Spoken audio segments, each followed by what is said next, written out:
Bueno, vamos a hablar de la comparación y clasificación de los ángulos del bloque 4 de geometría y destinado para la clase de cuarto de primaria.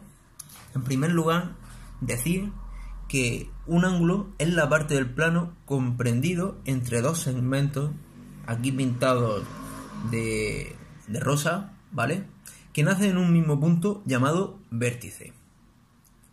Ejemplos de ángulos: tenemos las manecillas del reloj, las tijeras, el cucurucho del helado también.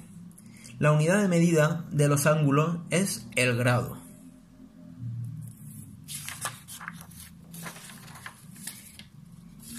El ángulo principal y más importante es el ángulo recto, que se caracteriza por tener una abertura de 90 grados. Es decir, sus dos segmentos son perpendiculares.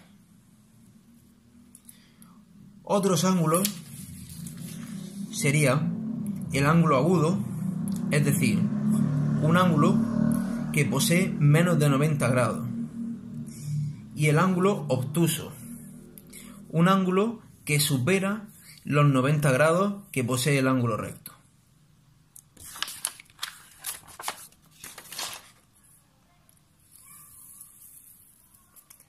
Otro ángulo de gran importancia es el ángulo llano, caracterizado porque está formado por dos ángulos rectos, es decir, 90 grados más 90 grados que forman los 180 grados.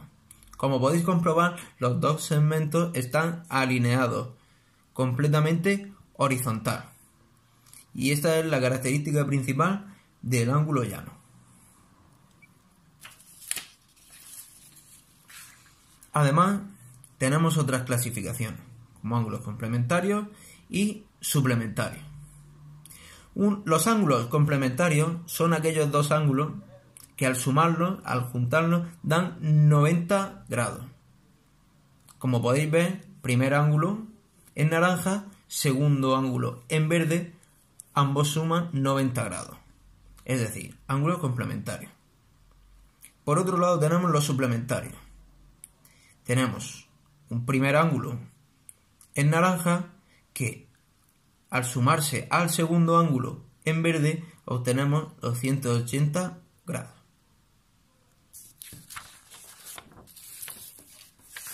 Y por último tenemos el ángulo completo.